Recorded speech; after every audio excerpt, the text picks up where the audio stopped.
my lovelies, and welcome back to Colours of Nature Art. And if you've only just joined us, you're very welcome. And today it's going to be, I've got several pages today because I'm desperately trying to catch up with everybody else. But the first one is the flip out page and old photographs. Now, when I chose the original pages, I had no idea we were going to have old photographs. So this was the one I used my posh washi on this. And so that's very fitting for my old photograph. Allow me to introduce my grandmother and my grandfather. And this is their wedding. And this took place in, I think it was 1915. And it was during the time of the Great War, the 1418 War. And this is my grandfather here at the back, and he was in the Royal Army Medical Corps. And it's quite sad really, because he'd been sent out to France and he was gassed with mustard gas when he was in the trenches. So he was sent back to Britain and then spent quite a long time in hospital. And something that is sort of really quite touching and quite sad really, that on the marriage certificate his address is actually given as the General Hospital. So he'd actually been allowed out from the hospital for the day to marry my grandmother.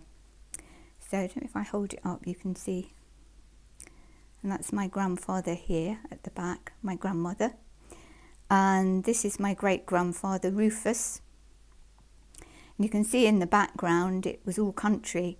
It was a little village that they lived in, but that is all now built on and it's part of a city. You would never think that looking at that. And something else to point out that was interesting, look at the cabbages. Because it was wartime, they were just sort of growing vegetables everywhere they could. And so their wedding photos taken amongst the cabbages.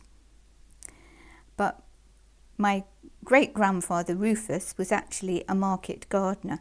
So I think he probably grew, it looks like carnations in the bouquets.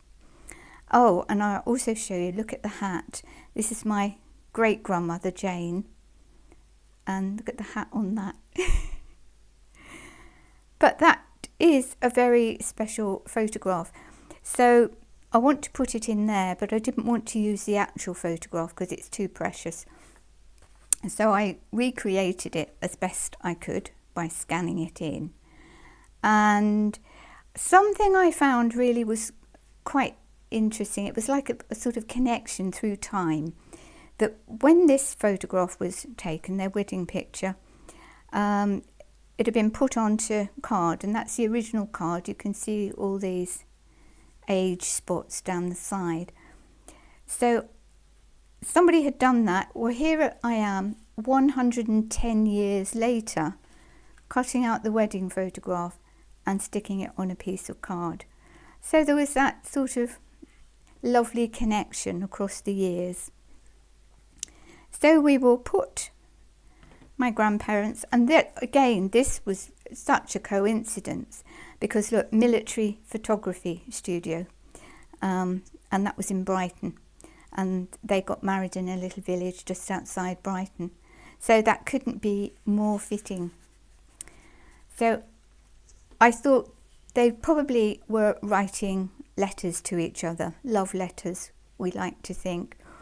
And that brought about this page here, which I want to put some stamps on it, make it a bit more special.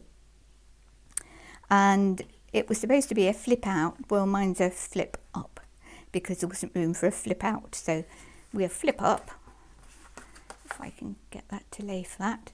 And then there are two pictures here. Again, this is in Sussex in the UK. And this is Lewes, which is, well, it's now a town. In those days, it was a very small village.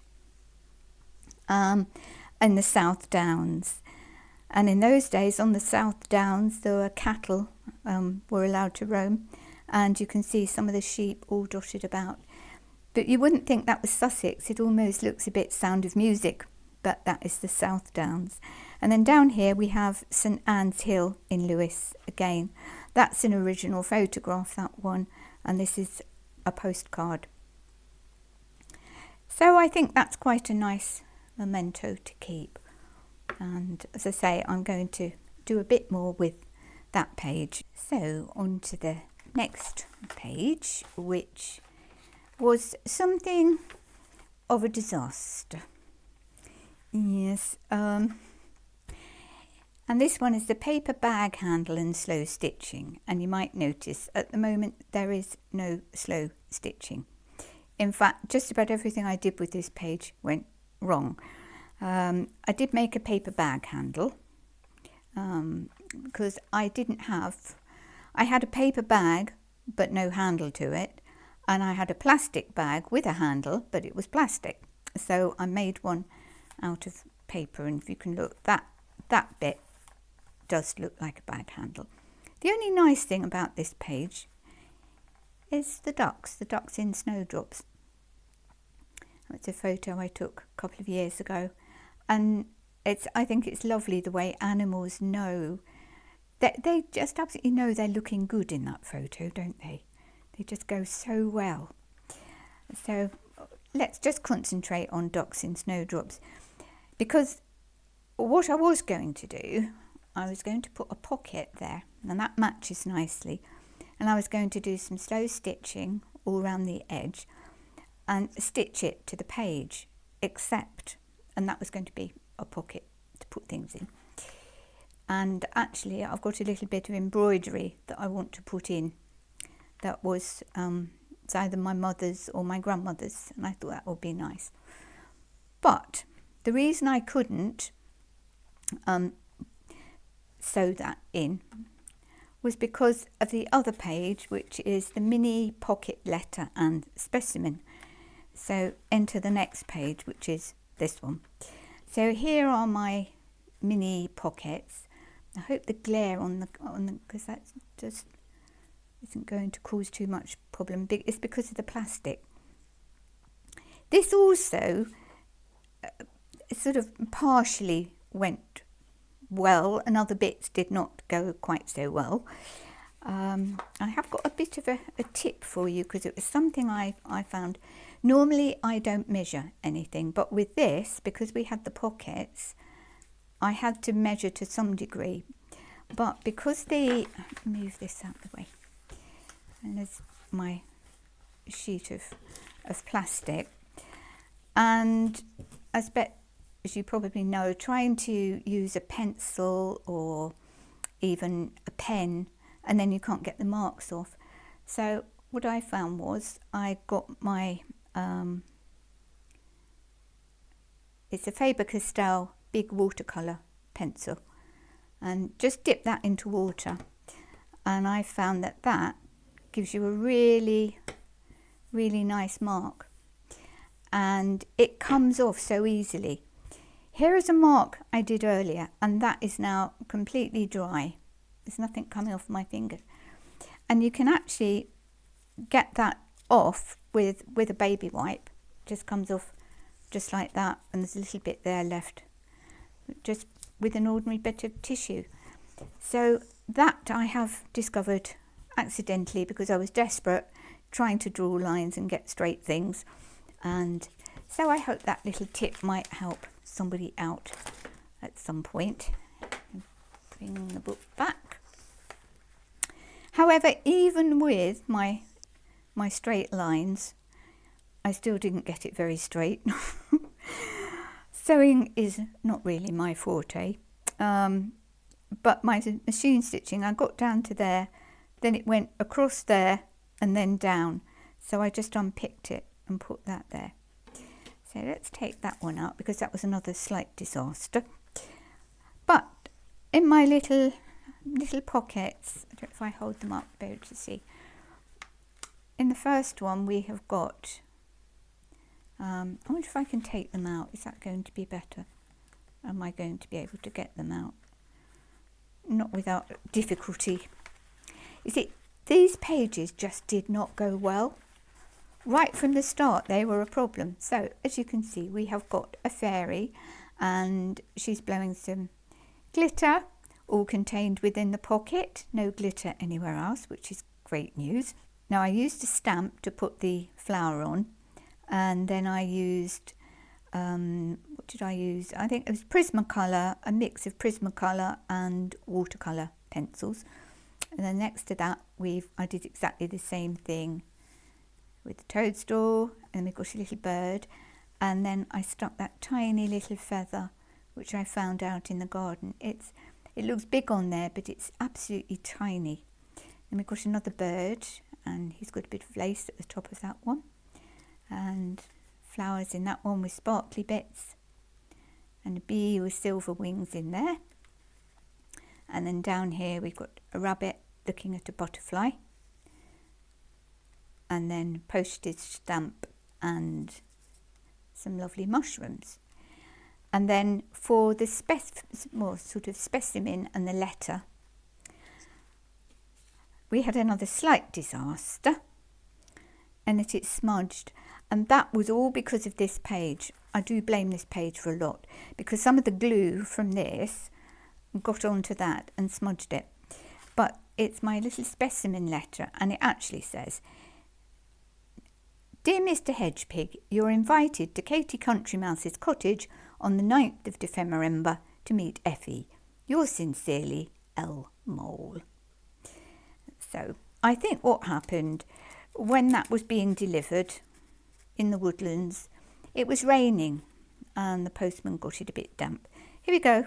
What did I say? More things dropping out. Oh, we've got autumn leaves this time. That makes a change. Oh. And those of you who have been following this somewhat strange channel, it has to be said, are well aware that things fall out of my journal. So the last page I want to cover for today, and we're slightly out of sequence because there are two other pages that I want to do that go together, but because we're in this part of the journal, and it's the one that had that there, it's the Curiosity Shop. So we'll have a look at the curious junk. It says on the door, sporadic opening. So I wonder what sort of curious junk it sells. So let's have a look. It's a junk journal shop. Yes. And on the back of the door, as you can see, we've got two notices. And we've got Tim Holtz's "Don't Freak Your Freak." And then if you do freak your freak, you then look at the other notice, which is "What would Luise do?" And there's all sorts of things in this junk journal shop. And I did make some tiny mini snippet strips, but they got covered up. The problem with collage, things all get covered up. I can't, there's a little bit of one in here, tiny bit, but it's very difficult to see. And for anybody who's new to junk journaling and you think, what on earth is a snippet strip? This is a sort of bigger version of a snippet strip. I can call them another little bit here. So I did some tiny little mini ones, and they were ever so sweet, but they've vanished really, covered up with everything else. So what do we have in the junk journal shop? We've got snippet strips, 1 and 6pence. We've got dingle dangles, some nice dingle dangles. They're 9pence each. Sticky stuff specials for 4pence. We've got flips and flaps, 2pence each. Villainous potion, which is very expensive at 5 shillings. Splatters, 3pence a throw, in-house service. As you can see, it's all been thrown across. Assorted ephemera, 1 and 3pence a bag. And a pokey tool, which is also quite expensive, 2 and 6pence. And then we've got junk journal fodder, and in there it's sort of help yourself. And we've got a little happy customer here. That's one of my cotton fluffs. And we have the stash, because we all need their stash, don't we? Well, those were some very odd pages, but they sort of went together, I think. Well, I do hope you will join me again for the next 2 pages, because the next 2 pages I'm putting them together, which will be the blackout poetry and the steampunk. And I love steampunk, so I'm really looking forward to this one. So I very much hope to see you again soon. And thank you very much for watching. If you've watched to the end of this, thank you. I really appreciate your company. Bye bye.